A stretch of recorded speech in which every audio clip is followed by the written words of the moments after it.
ready to go. Okay. Good morning, everybody, and welcome back. Today we're going to talk about something just a little bit different. We're going to talk about flipping motors.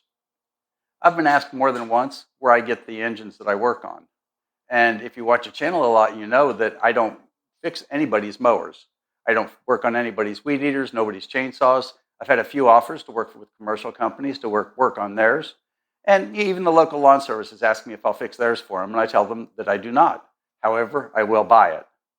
And you'd be surprised how many times they say, okay, give me 20 bucks for it. And I end up with a commercial lawnmower for $20 that won't run. And I'll spend $50 or $100 on it and get it running and then resell it for a couple of $100s. But anyway, where do I get the mowers? Where do I get the weed eaters? Where do the chainsaws come from? I go on Craigslist. You can go Facebook Marketplace, but the problem I've got with that is Facebook is big and it encompasses the entire world. And it's hard to narrow it down to just the area that you want to look at. And I don't want to drive 40 miles for a weed eater. It's just not worth it to me. I've got better things to do with my day. So what I do is I go to Craigslist and set myself a 25-mile circle or a 30-mile circle. And in my case, that encompasses a lot of people. There may be 1 million people within 30 or 40 miles of me. And then I look for everything, but priced between, well, let's say $2 and $50. And I'll go down and look for blowers, and then I'll look for weed eaters, and then I'll look for lawnmowers, and then I'll look for chainsaws. I had to jump in for just 1 second because there was one important part that I left out of this. Keep in mind when you're buying used lawn equipment that you're buying something that somebody else cannot start. If you're buying something that won't start, they considered pushing it out to the street, but they put it online anyway with the hope somebody would give them something for it. So they may be asking $50 for a used chainsaw, but keep in mind that it's something that they can't start and you're the only person standing in front of them with money in your pocket. If I have a used chainsaw that won't start, if it looks like something I can get $100 for, I'll offer them $10 or $15 for it. If they say no, I explain to them that I'm going to have to spend money and time to get it running, and really that's the value to me.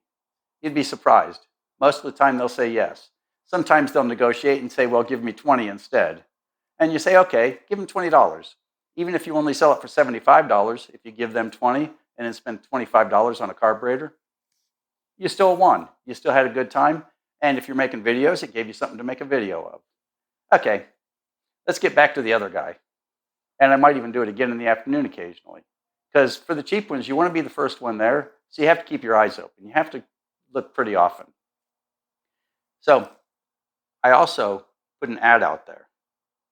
You'd be amazed what the term cash means to somebody. So I'll say, wanted. Here's a vision of the ad. Wanted. Lawn equipment, basically. Now, this has gotten me everything from mini bikes to commercial lawnmowers to a ton of weed eaters and regular lawnmowers. And it really works. It takes a little bit of patience, but in time, you'll start building up a network of people. And the people who, say, go to auctions and things like that, they'll bring you their engines that they buy at auction, and they won't want much for them because they just want to get them off their truck. So they may come in with 5 lawnmowers that they picked up in a warehouse that they actually wanted the furniture, and they don't know what to do with it. And you'll give them $100 for the 5 lawnmowers, and of course you'll get that back on the first one that starts. So if you're thinking about flipping, the first thing you do is keep your eyes open. Look at Craigslist. Look at Facebook if you prefer, but be picky. Don't buy junk. Every time I buy a weed eater or a chainsaw or any 2-stroke motor, I look inside the motor. I've got my little borescope, which is the little camera on a stick. Let's grab it.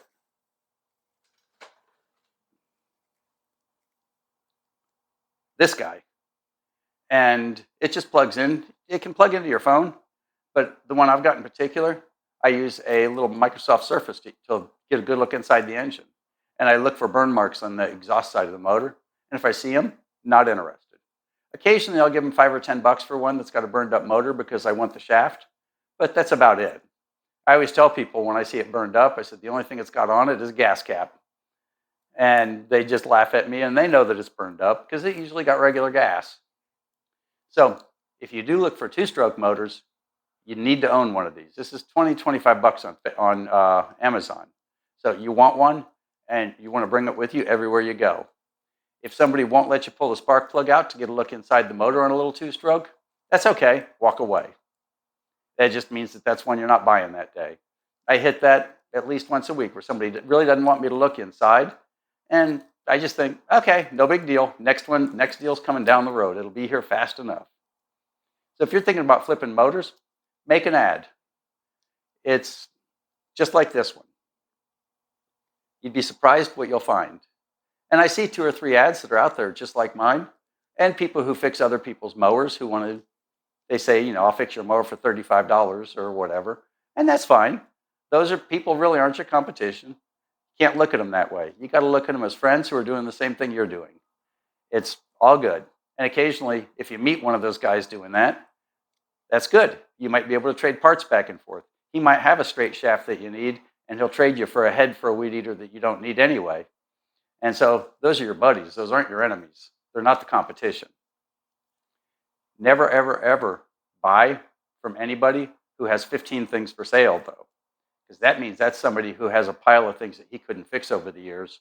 And usually those are going to be burned up motors and bent crankshafts and things like that. Just don't bother with it. If you're going to give him $5 for it and you want the gas tank, that's fine. I'd look inside the gas tank if I were you before I did that. So I hope that was helpful. And if you have any questions, leave them in the comments, and I'll make sure I answer every one of them. So thanks for watching, and we'll see you next time when we've got an actual motor to play with.